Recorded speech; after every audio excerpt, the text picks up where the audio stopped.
Welcome to the month of May. I don't know about you, but we're still pretty much in lockdown around here. And like I said in my April wrap-up video, just because I have more time doesn't mean that I'm reading more, unfortunately. Nevertheless, here are the 6 books that I plan to read this month. Probably won't get to all of them.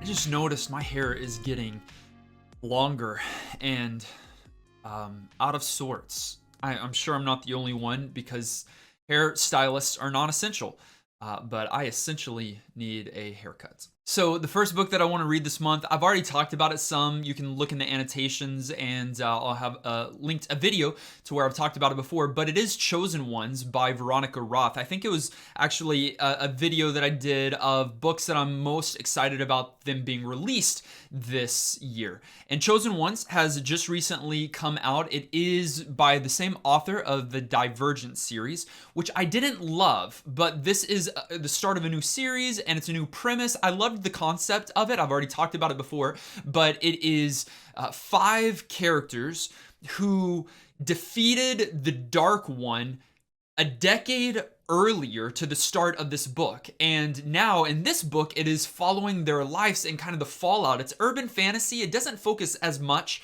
as far as I know, on the fantasy elements, but it's new budding magic in a world that is ours, primarily set in Chicago.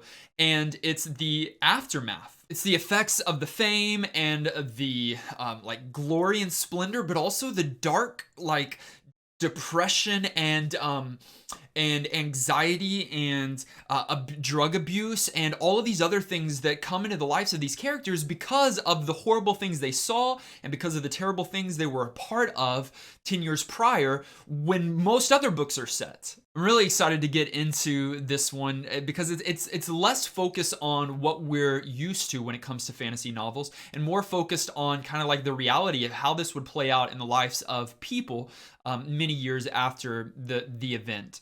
Still think the cover sucks though. This one might come as a bit of a surprise to some of you, but I want to also read The Wonderful Wizard of Oz by Frank L. Baum this month.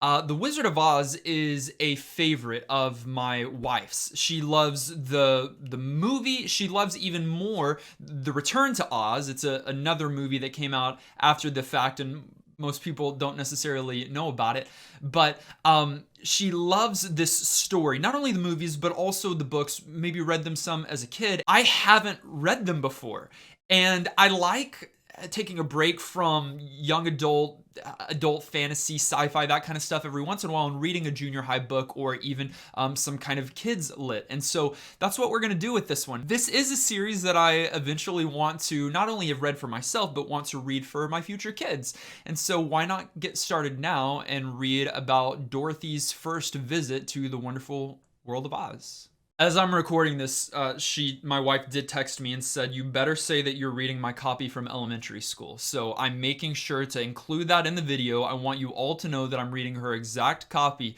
from elementary school. Moving on to one that I'm incredibly excited about, and this is Warbreaker by Brandon Sanderson. If you've followed this channel at all, you know that I'm a huge Sanderson fan. Love Brandon Sanderson, love all of his work. Love him as a person, man. I watch some of his lectures online, but I love the Cosmere, this universe, fictional universe that he's created and places a lot of his books in. Well, there's one book in particular that I haven't read from the Cosmere, and that is Warbreaker. There's no reason I haven't read it. I hadn't heard bad things about it. In fact, I've started reading Elantris, haven't finished it. That's another book in the Cosmere, but that's been the hardest one for me to read, but I've given it a go and I'm still working at it. However, I've never even tried Warbreaker yet, so I'm incredibly excited to get into this world. I don't even know much about the plot. It's about 2 sisters who are princesses, and it's about arranged marriages, one that isn't going to work, and so they maybe send the other sister in order to unify these nations that are on the brink of war, but as as things go. Nothing happens the way that it's supposed to. It's got its own magic system. Sanderson is great at creating his own robust magic systems that have, goodness, so many rules and so many layers of depth. And he does the same here. I think it has to do with breath. The magic system has to do with breath. Breath. And I believe that some people are born with it, some are not, but people that have that magical ability can give it away, can gift it, and then they no longer have it, become kind of these outcasts, and they give it for maybe a financial sum or something to the magi or different people in the community, and then they can have the ability to use that breath magic. Again, I don't know much about this at all. However, it is set in the Cosmere. It is Brandon freaking Sanderson, so I'm going to love it. Warbreaker is another book that I want to read this month. Now it's time to get dark and depressed. I've wanted to read a few books like this during the season. All right, so if you're looking at this video at a later time, which I'm not entirely sure because it is kind of like very date-centric, we are in the middle of COVID, all of those things that are going on. So I've wanted to work into my reading schedule some books that are, I don't know, dark, depressing, virusy. And so I plan to read I Am Legend by Richard Matheson this month. It's not the Will Smith version. Like most books turned into movies, the plot, characterization, a lot of the things that happen in the book is very different than what we saw in the movie. I kind of liked the movie. I think some people, I've only saw it once in theaters, so I don't even remember much about it. But the general idea is the same. Our main character is the last surviving human in our world that has been overrun by vampire zombies. And this man has to survive. So during the day, he's hunting, and at night, he's boarded up in this house trying to protect himself. And I think in the movie, his dog. So hopefully, you've got a dog in the book as well. Super excited about this. Creepy, scary, dark, perfect for the season we find ourselves in. And I understand that I'm morbid. Maybe some of you don't like to read like that, but it's good for me every once in a while to read and go into a world that is a lot worse than ours. The next book just came out this last month. It is called House of Earth and Blood, the first in the Crescent City series by Sarah J. Maas. Again, I've talked about this book as well. You can see in the annotations, but this is Maas's first foray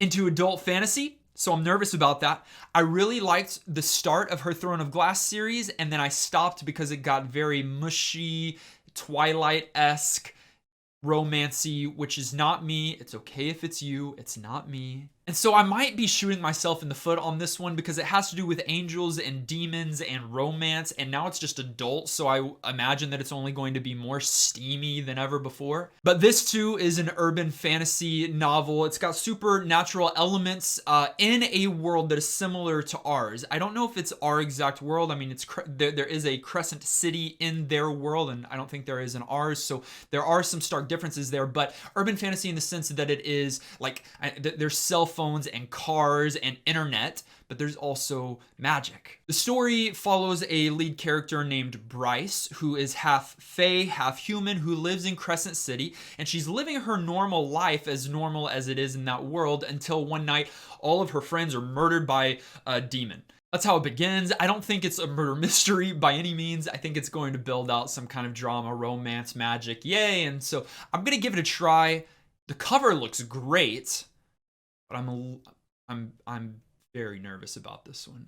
And then finally, just a little quick read. This book is like 150 pages, something like that. It is called The Slow Regard of Silent Things by Patrick Rothfuss. If you follow this channel, you know that I have read the first book in this series, The Wise Man Fears. It's all about Kvothe, and I've got a whole video about that again, annotations. But this is a novella. It is a side story about a side character from the first book whose name is Ari, and she's a very unique character that that we don't find out much about in this first book. Well, here in this side story, you get a little bit more of who she is, why she's doing what she's doing, and her personality. Now, Rothfuss starts this book out by saying pretty much don't read this book.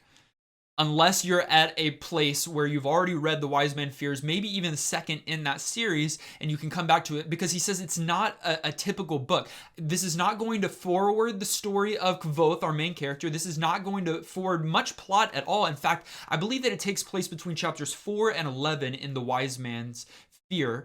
And it really is just written as an experiment, he says, which has me intrigued because I'm a fan of Rothfuss's prose. That's something that I really enjoyed in the first book. It took me a little bit of time to get used to, but I really did end up enjoying it. Well, here it's a focus on that. So it takes place again between just a few chapters in the first book, and it's one character, but anything Rothfuss I'm here for. If it's a focus on prose and it's an experiment, let's go for it. If it's 150 pages, at least I'm going in with the right expectations, not thinking it's going to be something that it's not, and it's a short book. So looking forward to reading The Slow Regard of Silent Things. So that is my TBR for the month of May. What's your TBR? Let me know in the comments down below. And if you've read any of these and have some opinions or thoughts, please let me know. No spoilers though, because I want to go into all of these blind and enjoy them for the books that they are.